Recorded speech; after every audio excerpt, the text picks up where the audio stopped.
Yeah, Yeah. no, he had a better shift because players like Mark Gui who had a great game. Mark Gooey. Gahey, Gui, I call him Gui. Yeah. That's an Areola thing again. Nah. You're Areola and who's the best one ever? Mark Great. Gooey. I think Mark Gooey had a good game.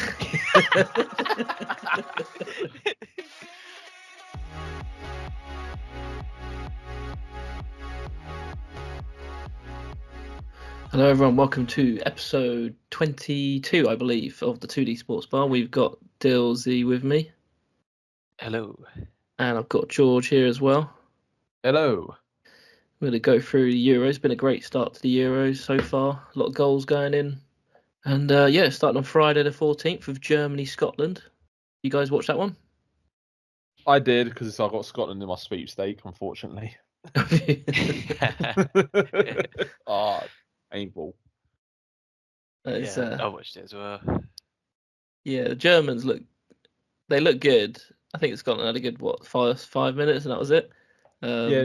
Germany looked good, but it's sorry, I was about to say Tottenham for some reason. It's just used to, if I think of shit, it's Tottenham, really. But for me, Scotland were just that defender. I can't remember his name. Porteous, yeah. He was shocking. He got sent off. Yeah, like what was he thinking? It's a casual 2-foot in the penalty box.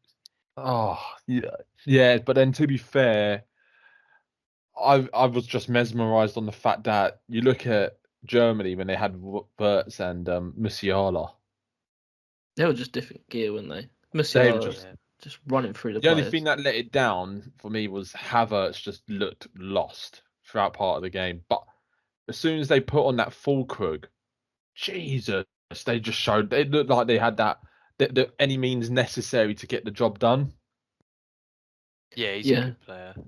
Like that goal he scored, wow. Oh yeah, what a strike. Oh, sick. But I think when Havertz plays, you think he sort of floats about and then Fulkrug is straight away just basically striker and that's it. Where Havertz plays 1-2s. I think Havertz does. Yes, so I think Havertz does I'm going to run around, be a bit of a figure, and allow Musiala and Wirtz get into positions. Probably, like they all seem like they probably rotate with each other continuously to actually confuse the defense. Yeah. Again, I thought in that whole performance related on the pitch, I thought again, always one of the greatest midfielders I think ever at the right now, and that was Tony Cruz. Just seems like he dictates the play non-stop. And heck, even Gundogan, I think he's class. I feel like this Germany team's actually got something nice going on for him, but I don't think they got a weakness. They've got I think they have. I think they have got a defensive weakness, but I feel like with the likes of Jonathan Tah and Rudiger at the moment, that seems like that's their centre back partnership at the moment. And obviously Kimmich being Kimmich, I think maybe their left back is probably their weakest position. I'd probably say let's say if our midfield win against their midfield, I think our midfield have it against a better one, an advantage against them. I think our midfield would do it for legs. I think Declan Rice. I think, well, you say that, but if I put Jude Bellingham against Tony Cruz, I think Jude Bellingham's got everything in his pocket. Like distribution, movement, flair, tenacity. Tony Cruz ain't got the legs anymore like he used to. He's just got the. He doesn't, but then Jude Bellingham's got it all in his pocket as well. So if you go like 1v1. I'll say Declan Rice is better than Andrich. I'll say Jude Bellingham is probably at the moment better than Cruz. I think Cruz is well class. Don't get me wrong. I wouldn't take him for granted. Yeah. But then I feel like who was our other midfielder? It was Trent. But we get that's going to be our problem. There is Trent. We would not be able. We got to drop Trent out to play a more solid midfielder in. We'll talk about Trent in a bit.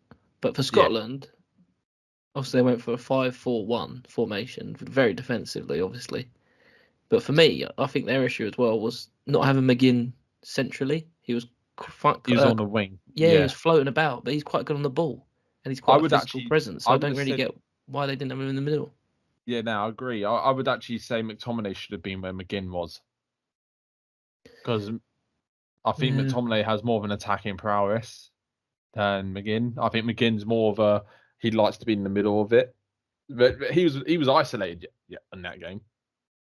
I felt bad for Chi Adams. He didn't get no support throughout most of it, and even Andy Robertson was kind of struggling because obviously the defense was just shocking. Yeah, it was. And I thought their goalkeeper could have done better with some of the shots. Obviously, the full crew, no chance. I don't think anyone in the world was saving that. No, I was saying that. The first shot, I thought, was it Wirtz's shot? Yeah. I was like, I could have saved that. Yeah, Musiala's shot probably not. There was a penalty. Yeah. Then Fulkrug and then Chan at the end after Rudiger's own goal. But Rudiger's now Tottenham's all-time top goal scorer in Euros. It's Scotland's all-time goal scorer for the Euros. Yeah, Scotland. Yeah. Yeah, he is. Why? I just. Have they not scored another goal? Is it just the only one? That was the only goal that Scotland got. I don't know if that's the only goal that they've ever had, but it's just funny to think that if it is, that'll be it. Surely not. We have to do a fact check on that later. Yeah. But on the Saturday then we started off with Hungary-Switzerland, which was a 3-1 win for Switzerland. I was surprised by Hungary. They're a bit quiet in terms of like some of their players. Szoboszlai for you, Deals plays Liverpool. He was a bit quiet on the day. He's the captain of Hungary. And then obviously Switzerland, they got a half decent team, to be fair. They got a few of the is it Bayer Leverkusen players, haven't they? Yeah, was it Xhaka and no, what was actually? I think they got a winger, haven't they? Is it one of the Bayern Munich players? Bayer Leverkusen. But yeah, definitely Xhaka. Sorry, boys, I did just do a stat check. Tony Rudiger is now joint top goal scorer for Scotland in the Euros. Joint top. With who? Is it McCoist? I think it's McCoist. I'm sorry, I'm just looking at Reddit and it's just like proper like hate on Scotland. I'm not surprised there, to be honest. But yeah, obviously, I think Switzerland got some decent players. They got Shaqiri, didn't play. They got Embolo, who seems to like show himself every tournament as a half decent player, but doesn't really do much in his club career. Yeah. It's weird to think that, because it normally players are the other way around. Play really well for the club and not so well for the country. They got Sommer, who's a decent goalkeeper, especially at penalties. Yeah. They've got Jan Sommer. Yeah, well, they've got Jan Sommer and that Gregor. Is it Kobel for Dortmund? Mm. Yeah. He's a top keeper as well. Yeah, we've got two good keepers. So yeah, they won 3-1. And then the other games on the Saturday were Spain and Croatia. Spain. Yeah, that was the big game, wasn't it, on the Saturday? What did you guys watch that one? What do you think?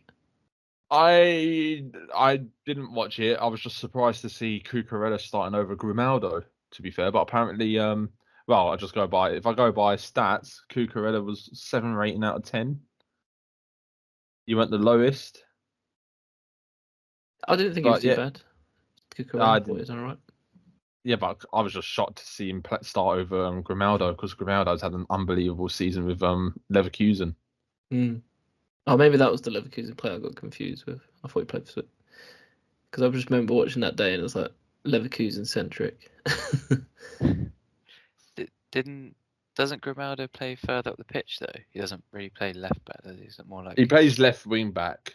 Oh, left wing back. Okay, maybe like him. He's left wing back, and Jeremy Frimpong was right wing back. Oh yeah. But a lot of the time, I think they did play just left back and right back as well. Oh right, okay, yeah, that is strange then. But maybe more defensive stability than your wing back bombing up and down the pitch. I think Spain are a team to watch out for in this tournament. I mean, they've got a young team coming through. That Yamal Was he 16 years old? He Yeah. was unbelievable. Yeah, Lamine Yamal is 16 years old, currently still doing his education on teams apparently as well while he's on Spain duty.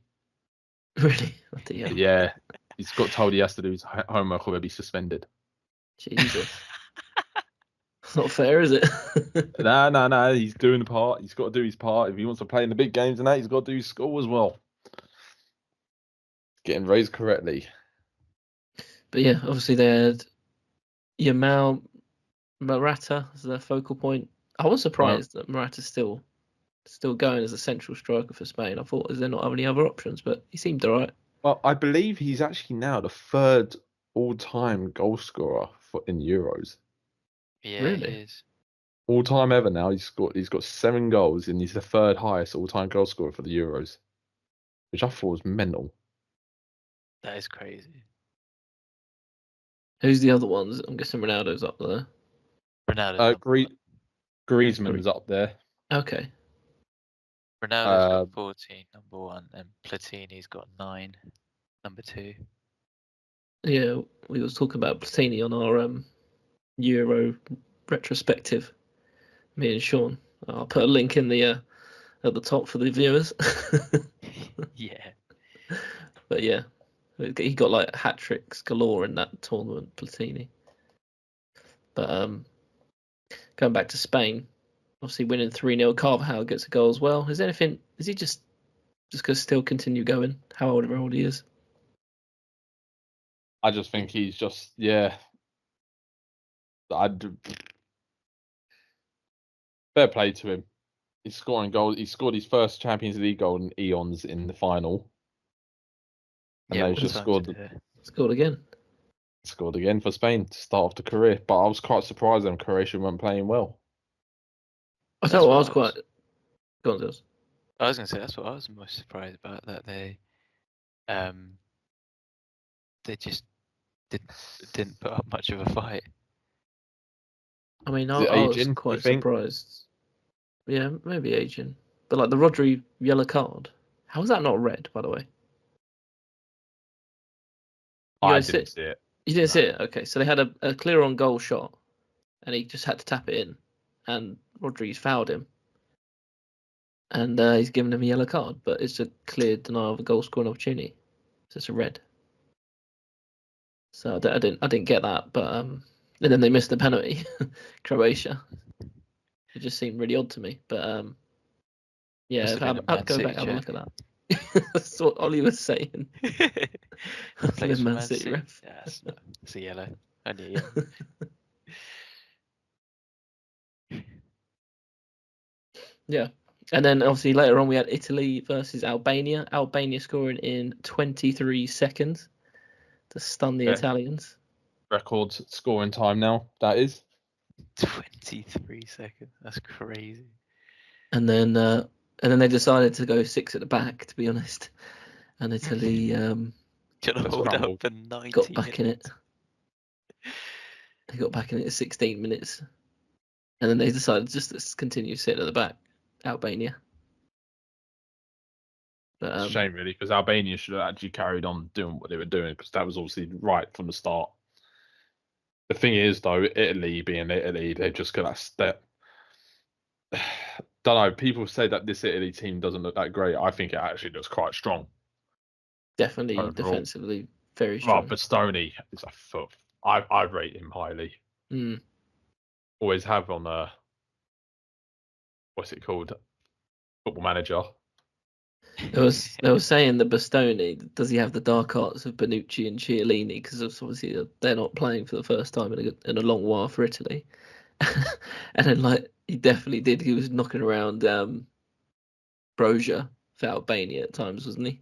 I think it was him. He was having a fight with him at times.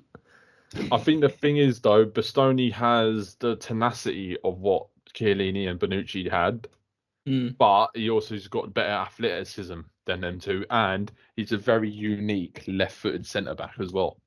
Yeah.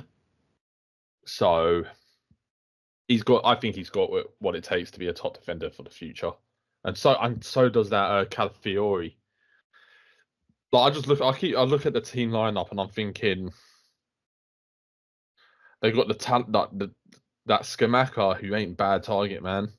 Then they got Chiesa on the wing, and then they got He's so Barella, good. Barella's so good as well. And Yeah, then you got Barella's DiMarco, Calafiori, Bastoni, and Di Lorenzo, and then Donnarumma. I'm feeling like I don't know if I'd be comfortable playing them, in my opinion. No. But like this is what I mean though, because they're shitting, they're crap in the qualifiers because as if they're like they don't care, but then the passion comes in from nowhere to actually let's do this. Yeah, their anthem is literally, I love it because they're shouting the anthem out. It's so good to see. they're proper patriotic, that love their country, and you can Yeah. see it like when you see it when the national anthem's played. Yeah, It's definitely. like when you watch the Super Bowl and the Americans like cry when the national anthem comes on. And then you got the Italians just shouting it, screaming at the top of their lungs. Screaming it, yeah. But just a note, it was what's his name? George? Fiori. Calafiori. He was the one that got booked with Brozier, so they were both like manhandling him throughout the game. It was probably Albania's best player. But they also have El Shaarawy on the bench. Do you remember Who? Oh, yeah. El Shaarawy? Do you remember him? El Shaarawy. El Shaarawy, yeah. He had like a crazy haircut when he was younger. Like a Oh, spiky from one. Milan. Who was he playing for? What for Italy? He was on the bench for Italy, yeah. Yeah. Bloody hell. How old is he now? I know. That's what I was thinking. Because I remember like one of the FIFAs years ago, he was rated. You'd play him in career mode and he'd go to like 95 overall. Never really reached those heights. No, he didn't. Unfortunately. Well, unfortunately for him. And then we went to Sunday, so we had the first game. I think was Poland and Netherlands. Poland Netherlands, yeah, which was a half decent game actually. I did quite like this. This game I did a little bit. I won a little bit on that one. It's a shame that Lewandowski weren't playing, but fair play to their other striker that started. He actually scored. Okay. Where was Lewandowski? Because I was thinking that. He was injured, Right. but he's back. So he was on the bench, but obviously he's not getting rushed into playing. From what I saw when I was reading Sky Sports or on Instagram when you had I can't remember what thing I follow, but no, sorry, I think it was Fabrizio. No, don't hold me on to that. I'm not sure, but I remember reading that he got injured, muscle injury, and then nursing him for the first game. Okay. Makes sense. So yes, I think fair enough. I feel like I look at this Holland team, and I feel like Jesus, like the defense itself, like Yes, insane. like you got Van Dijk, and then you got Stefan de Vrij, who is a solid centre back as well. But then on the bench, you see Mickey van der Ven and De Ligt. and De Ligt. Yeah, Like and then as a wing back, they've got like instead of playing Aki, they got Ian Maatsen who could play left back. Then they got Jeremy Frimpong who did come on later on. Like they got a great. Like, I was quite surprised to see the goalkeeper Flecken from Brentford to be on there. Mm. And now even Daley Blind as well still playing. Yeah, he obviously had his heart conditions as well. Yeah, he plays for Girona now, so he's in the Champions League next season. Wijnaldum on the bench, and then obviously Weghorst comes on, gets the winner. Yep. Who's that Man United guy? Does a lot of. He ran off on a rant before because he was playing FIFA career mode, lost to Burnley, and then it was Wout Weghorst who scored, and literally said, "How the fuck am I letting a guy from Harry Potter score against me?" Yeah, he's like, what the fuck is a Weghorst? or he's like, what the fuck is a Wout? Something like that. Like literally saying like as if it's from Harry Potter. Oh, this Harry Potter character strikes again. I'm afraid to say. But no, I think like with Netherlands, I swear when we was growing up, it was always very attacking. Like players they had were unbelievable. Defense was a bit less quality, and then now it's just completely flipped. Where like the attacking options, not as not as well. And then defensively, they're just like. I think they're quite options for days. all-rounded, though. Do you think? I know they got Depay. Who can I just say? He's got a bloody headband on with 10 on it. What a dick. Has he? He's got a headband, like a tennis headband on. And of course he has number 10 on it because he's number 10. What a dick. I feel like Depay is good. Gakpo's good. Xavi Simons is good. The only thing that lets them down this season, this tournament, is obviously De Jong. I can't remember the other one that got injured just before. Who had a Coop Miners for Atalanta. Yeah. Yeah. De Jong and Coop Miners were solid. I say Coop Miners was solid for Atalanta this season. For like in the Euros and that. In the Europa, was it Europa? Yeah, Yeah, it was. When they won Europa, he was one of their key players. Like I look at that defense and I'm feeling like you're actually playing Aki and not a natural prolific left back. But hey, if it means, it might just mean that Dumfries goes up further forward. I feel like this is what's happening a lot more now, is that people playing more centre back players as a fullback, and then it kind of changes in process. So like the actual proper fullback would actually move up forward, and then you've got three at the back to cover still. Yeah, but I'm surprised Van der Ven isn't playing. Like the pace he has. I am surprised, but you know what? The Thrill's got the intelligence that you would want as well. Like if you've got Van Dijk, you don't need to have another pacey defender really, because he's always covering the ground. Because it might just depend on who they play. So if they come up against a pacey striker, they might want Van der Ven against him, or if they play a bit more of a like technical striker, slower one, might want De Vrij. I think it's just got so many options with centre backs. I think they've got a lot of options from centre. Yeah. They got that Gertrude as well for Feyenoord, who's a centre back as well. He's rapid. Yeah, there'd be another team to watch. There's a few teams to watch, I think, in this tournament. Yeah, there's a few dark horses this year. I don't think it's all like, like England have got, I think, 19.9% chance of winning. I just don't see it at all. Nah. Do not see it. But last game before we go on to England is the Slovenia-Denmark game. Our other opponents. Yeah, in our group, again a 1-1 draw, so that's probably good for England, and probably for me one of the highlights of the tournament so far. Christian Eriksen coming back, last European Euros appearance, he was obviously on the floor and could collapse and stuff like that, and now he's come back and he scored the winner of the first goal for Denmark. Unbelievable. Nah, fair play. Yeah. Great mentality. That is a great story. But obviously Slovenia equalised 77th minute, and Jansa, yeah. I was amazed actually that Oblak was playing in his first European tournament, because obviously they used to play Handanovic instead. That's mental. Yeah. So he didn't get in the whole time. He was just waiting in the wings because they preferred Handanovic over him. It's like, what keeper would have as backup? Well, you say that, but it's the same for Germany, isn't it? When they have Marc-Andre ter Stegen as a backup to Neuer. Yeah. Yeah, that's true. Mental. Some teams have got it lucky in that sort of like caliber. Yeah, so each team have just got an overload in one position, and then I suppose it's like going to be like that across all countries. But you would think the amount of people that actually play football, you would have maybe at least one or two people in the top leagues around the world playing in that position.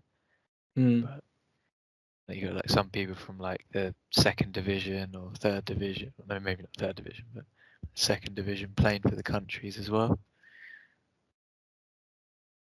Yeah, so Denmark, I think we struggle with. I think personally, England. Yeah, we tend to struggle against them. To be fair.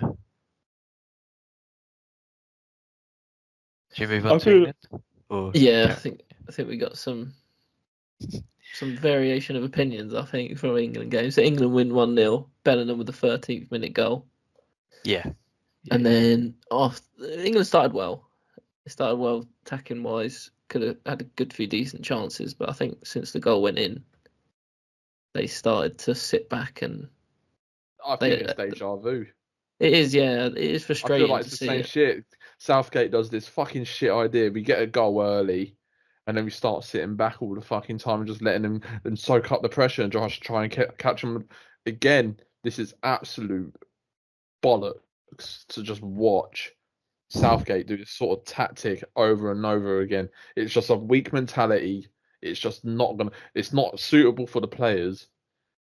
I'm just getting fed up with it. Like, I'm just getting fed up with him. I'm sorry, but your decision to play Trent Alexander-Arnold as a CM, by all means try it. But when you start seeing it starting to crumble a lot earlier, you should have took him off there and then, and you should not allow someone like Saka, who had a brilliant first half, get absolutely. I think that defender literally just. I can't remember. Was it Pavlovic or? Mladenovic. No, it was Pavlovic. Oh, Pavlovic Pavlovic. Yeah, literally had him for the second half of the game. For me, personally, I thought Saka had a great first half, but I feel like his fitness is not there to carry on after the first half. It looked like he was shattered. And I felt like he needed to come off sooner. Might sound biased, but I didn't agree with Jared Bowen coming on after. I thought, why is Palmer not coming on? Or even then, why is Foden still playing when he was shocking? I thought he was the shittest player on the pitch, Foden. I thought Bowen coming on was good because he does offer something defensively, and that's obviously what Southgate was going for.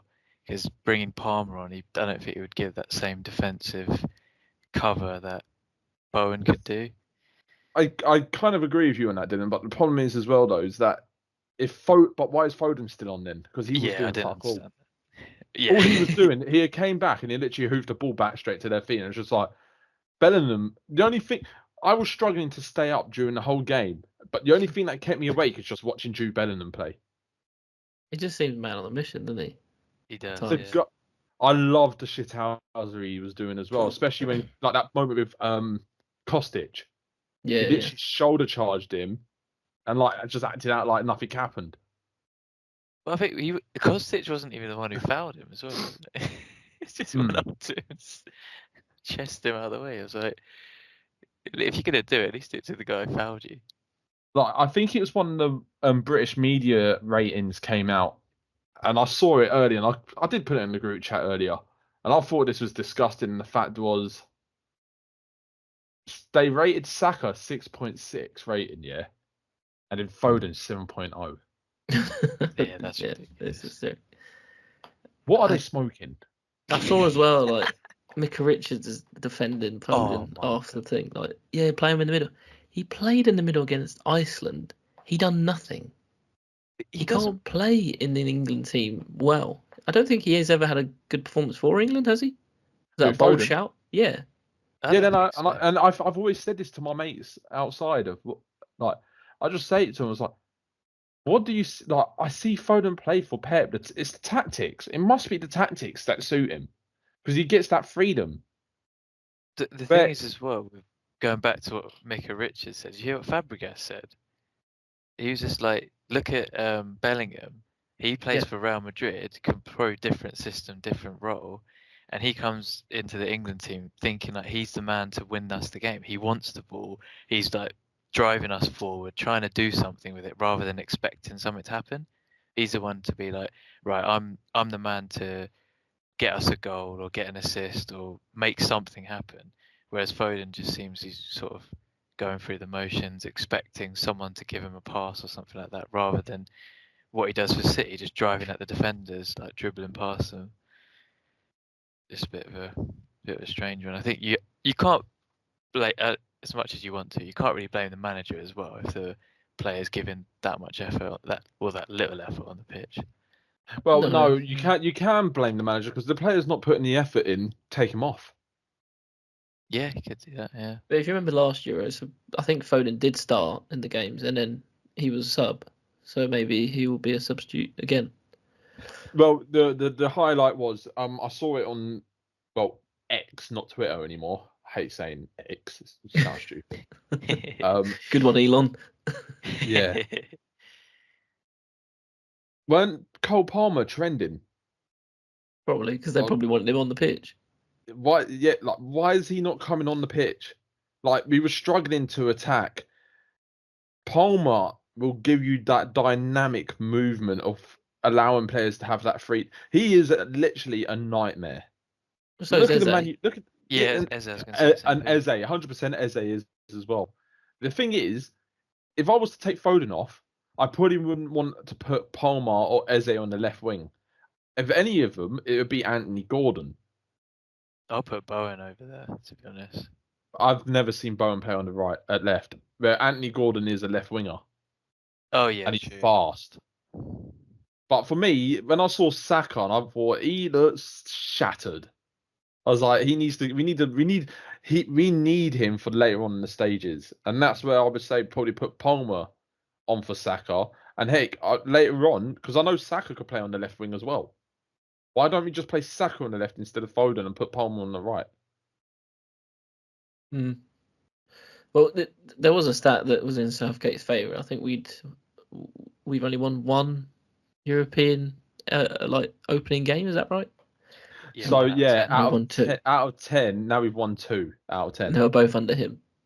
It is, but are they convincing wins? Win's Doesn't a win, matter. isn't it? Yeah. Yeah. A win, I know a win's a win, but again, it's deja vu. It feels like this is just gonna. There's no. Look, I'm normally one of them fans. But every time the tournament happens, it's coming home. I'm always like it. Yeah. This is the first time, and the last time I felt like this was 2018. That I weren't optimistic. Yeah, where did we come that one? Semi-final. Should have got to the final. We should have got to the final, but again, Southgate's mentality is what will let us down. Score an early goal. It was against Italy. Score an early goal. Yeah. Sit back. I hope he changes that because he's had the experience where that hasn't worked out, and you need to still put the foot on the gas, get another goal. You know what infuriates me more is that our best performance we've ever had, in my opinion, was against France in Qatar. Yeah, Because we were the better team at times, weren't we? rattling on the door. We were rattling non-stop. It's only that Harry Kane had to fucking miss a pen for the first time, like ever. Yeah. Oh, he was another one. I thought he should have. I felt bad for Kane. But I was like, if we're gonna keep long balling it, why not put Watkins on or Tony on, who could hold up the ball, run in behind, so you could have the option up the pitch, rather than Kane, who wasn't really offering much in defence or much as an outlet to ease the pressure. I feel like Kane should have stayed up, and Foden again, that left side was our problem. You had Trippier, who can't cross a ball in with his left foot. Yeah. And then you had Foden, who was just passing to Bellingham or Rice or Trippier. He weren't focusing on Kane. And that's the problem. I felt like we were focusing more on Bellingham in the midfield. Don't get me wrong, Bellingham was doing everything correctly, but I feel like at the same time, our main finishing product is Kane. Like that one chance he had, that goalkeeper, what is it? Rajkovic. Yeah. He did an unbelievable save on that header. Great save. Yeah. But I Kane did had a whiff at goal.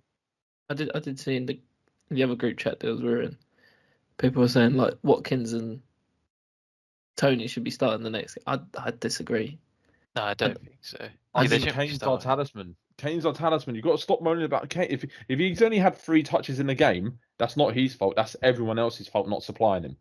I don't think they can bring in players the way he does as a playmaker. Yeah. The other two. Yeah, they might do a running behind or something like that, but I don't think Tony does that. No. I was only thinking at the end of the game. I think the only thing I would have Tony in the squad for is if a penalty shootout was coming up. It could be the same that people are saying that, Palmer's there for that then. No, I think Palmer gives you more in the team than you think.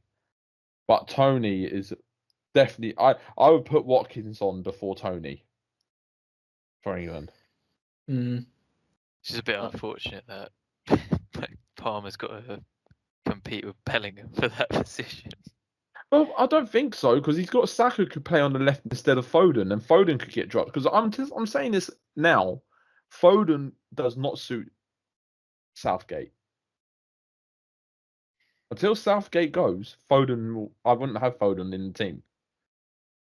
I got another one for you, George, because we were doing our little ratings yesterday when we were in the group chat, and you said Pickford. So it was a 7 for you, Pickford. Yeah, 7. Oh, look at that. On Flash Score, he's rated 7. Okay. Well, I did think he was a bit higher. I mean, he got a clean sheet. The whole back four were decent. The clean sheet is at least expected for England against Serbia. No, He did but one you gotta all have right. it. He did one good save that was literally probably going over the net anyway. I feel like the reason why he's got a 7 is because his distributions were good. Yeah, I mean, But didn't panic on the ball. at the same time, he didn't do much else. Like, you know what? Didn't need to. Yeah, Yeah. no, he had a better shift because players like Mark Gui who had a great game. Mark Gui.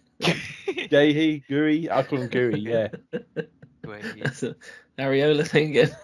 Nah. You're Areola, and who's the best one ever? Areola. Mark Gui. Gui. I think Mark Gui had a good game. He had a great Euro debut. I thought John Stones was all right. I think them two actually complemented each other for the composure that they actually had high up on the field. Oh, that's which two's that? Guehi and Stones, was it? Which one's George? Guehi and Stones. No, like Gui. I'm going to carry on calling Gui. Guehi and Stones. But my issue for England was the only person that was the issue on the pitch was Trent Alexander-Arnold. Do you think he should be starting there then, though? No.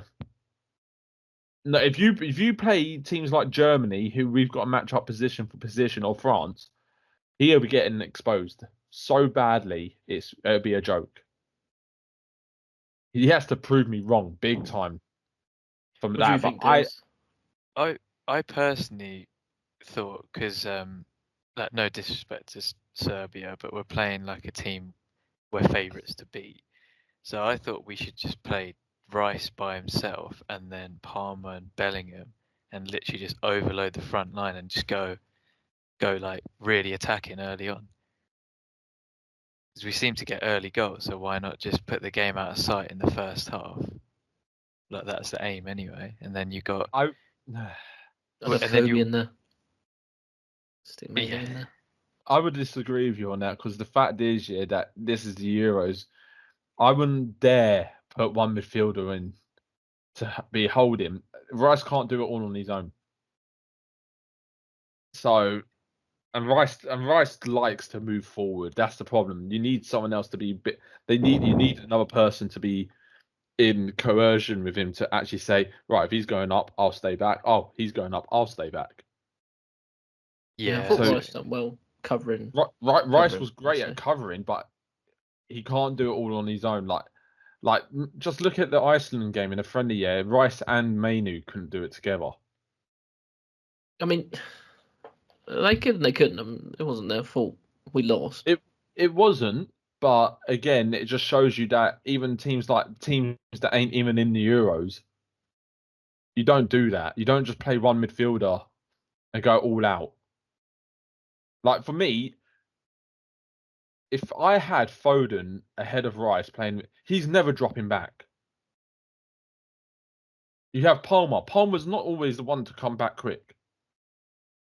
So you're leaving our midfield heavily exposed, especially when they're playing a 5-man midfield. All it takes is that one break, and that one break could actually punish us. So you agree there that Southgate's defensive foresight? No, I agree. I agree with the formation. I don't agree with the personnel. Okay. I wouldn't have Trent as a CDM when he's always played as a right back for his whole life. They did that with Alarm. You know what though? Would you ever put Trent's caliber up there with Lahm or Kimmich? Never. I would never put them two together. I feel like Lahm defensively was so much better. Oh yeah. And that's why Trent is known as an offensive fullback, not as a defensive. Because remember, when he's exposed, you got big Verge at the back covering him. The only thing with Trent is, yeah, like you said, if he's exposed 1-on-1, then he's very vulnerable. But if he's in that CDM position, then you got like Walker to back him up, or Rice, or. But I wouldn't like trust Stones. them either. So he's not really exposed. Yeah, but if we come up to teams like France and Mbappe's running, they're all exposed to Mbappe and then Ousmane Dembele in that. Yeah. You got to think about the caliber of the team and look, we're playing Serbia. Well, maybe he'll swap it up for those games. No, and I hope he does. I hope he realises that if he's experimenting now, when he could have done this experimentation 10 games ago, but it didn't matter, it would have been a better position. But it's only that he's been inspired because Klopp was trying to do some fruity formation. You know what? My opinion on this now was, if you're going to play Trent like that, at least get a solid centre, like Joe Gomez at left back instead of Trippier, to be sitting deep, not going forward. Because then at least if Trent gets exposed, we've got 3 centre backs to drop deep. Because even Joe Gomez is not bad at left back. I thought for Liverpool at one point. I think at the moment he's our best left back option, because Shaw hasn't played since February. Was it? You know what though? I've always liked Roberto Carlos for England. For United, not so much, because he doesn't barely, but you can't even keep fit for United. Yeah, true. Roberto Carlos. Yeah, now my mate Kieran did that one. I can't. That lives in my head rent free. Roberto Carlos, I love it. Roberto Carlos. So yeah, our next game is Denmark on Thursday, 5:00. Do you think they go with the same 2 or the same team? Or do you think I think he has to make some changes. I feel like you know what? Is Luke Shaw fit to play? He was on the bench. Then he should be fit to play, right? Oh yeah, I guess so. This is the thing as well. He's picked like Shaw, who I think might be fit for the last game. Maybe not. Maybe might come on the next game. But I was like, surely, like. You know what? All we need to worry about is just winning the next. If we win the next game, we're through, and that's it. We can rest players. And personally, I would actually rest Saka now, because I feel like he's the guy is an absolute baller. But the thing is, I feel like he plays way too much for club and country, and he feels. And I just look at him and I'm like, he looks so tired right now. I would rest him for this Denmark game. Put Palmer what was you saying, Dave? Surely. I can't remember actually. George just go in front of you. Sorry, mate. Sorry. That's all right. So rude, George. I know, I am. Gooey. Would you play Gooey next game? 100% play him at right wing. I'll play Gooey up front, mate. Gooey you trust. Gooey and Stones up front. Nah. Well, I was just looking at the German team, like the options they had coming off the bench. They had bloody Sane coming on and Fulkrug, and we've got, no offense to Bowen, like he doesn't play top level Champions League football, does he? But he's still a good player, a really good player. But he's only played the English league. He's not playing against these players, these top level. I don't know. I just worry about our squad depth, to be honest. Like our options. So you got him, Watkins, Tony, Eze. They're all in the same boat where they're playing in the Premier League, but like you said, they haven't played that top level. Yeah, just that bit higher, like Champions League sort of experience or European. Well, I suppose Bowen has had the European experience. To be fair, that's the Conference League, but still. Did you look? Chelsea played Conference League last year. No, Bowen. Joe Bowen. Oh right, yeah. Bowen, yeah. Chelsea didn't play Europe. He scored a winner, didn't he, Bowen, against Fiorentina? Yeah. Yeah. So there's that winning mentality. But we're waiting to see. Apparently, Chelsea might be in Europa League because United have got the owners have got 2 teams in the. Oh, is that still Europa. going on? Yeah, apparently they're still getting investigated. Oh, okay. Nah, I think you lot got Europa League anyway, and you deserve it for winning the FA Cup still. So, as much as I hate to say it, I've got a couple must of have stats. pained you that. Go on, mate. Go on. I've got a couple of stats for the England game as well. I think so. With that front four, Kane, Foden, Bellingham, and Saka. Last season between them, they had 114 goals. That's crazy, isn't it? And we only managed to score 1, which was the lowest scoring game in the Euros. Till today. Yeah, till today, yeah.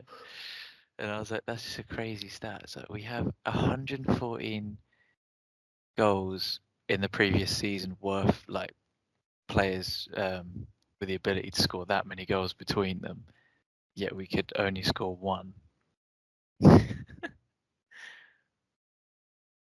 it's the Euros for you, though, man. Yeah. I'm looking at the France lineup. Yeah, I'm so obviously thinking- that's today in a minute. France. While we're recording, that's on in a minute. I'll tell Do you you what, big up their backup keeper though, France still. Let's have a look. Go on. Do you want to read it out? Areola, his backup keeper. Yeah. So yeah, the lineup for France is obviously my man.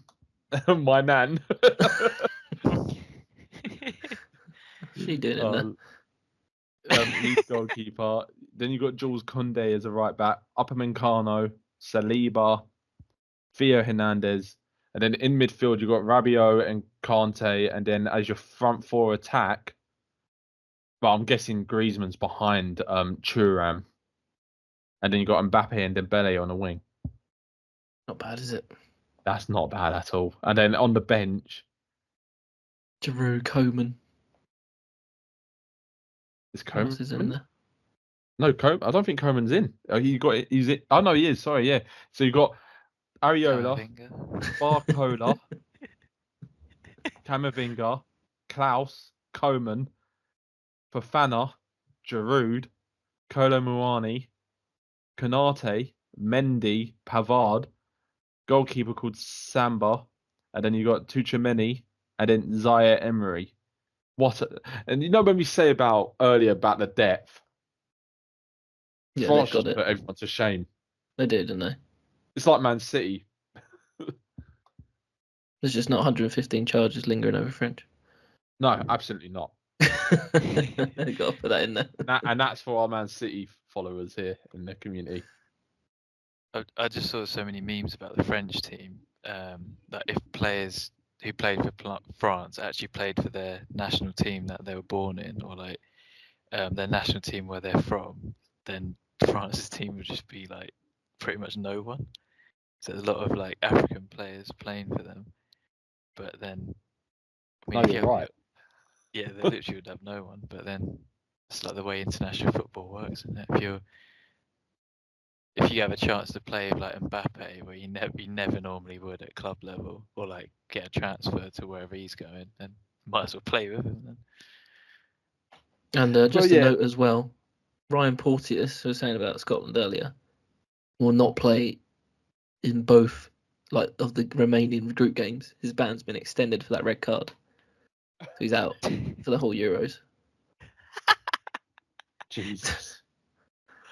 Imagine that. It's like, Euros in the summer, boys. Right, I'm out for the tournament. 47 minutes, I'll be gutted. That was so annoying. Yeah. I thought I know it was a reckless challenge, but I thought they weren't doing the double punishment of red card and penalty. Or is That's it what I thought with like they thought it was serious foul play. Oh, okay. So I guess that's why. But yeah, it's the same. I guess that punishment came in for the Rodri one, but then they didn't score the penalty, so they didn't get any punishment in the end. Just a penalty. Yeah. Yes. Yeah. Yeah. Yeah, it's just like the going back to the official. We love complaining about the officials on this channel. It's just the inconsistency of To be fair, the Unless it officials have wasn't been the half English. decent, I think, in the Euros so far, except for one game, and that game was officiated by the English referees. Oh, what a surprise! Yeah, Typical. so I thought they've overall most of the officiating has been good. Like the VAR has been quick, and they've got the semi-automatic offsides in. But the English game, Automated offsides. is it automated offside? Semi-automated, wasn't it? Is it? Because I thought the next season in the Premier they're doing automated offsides. So Okay. there's no linesman at all. Well, the linesmen are there obviously to see if there's foul play and all that, Oh, but okay. offsides are not going to be in there anymore. So they might as well not carry a flag, really. Yeah. Yeah, but no, I think the referee's been alright so far. Hopefully Yeah, I that thought it's been continues. pretty good. Yeah. It's just the English referees letting Europe down. As always, let our country down all the time. Yeah. It's Andy Taylor. He's letting everyone down. Don't worry about that. The worst thing about the English performance isn't actually England, it's just our refs. Referees, yeah. So yeah, Denmark, England. What's your score predictions as we sign off, George? I want to say 3-0 to England, 3-0. pending on the personnel lineup. Pending on Trent at CDM.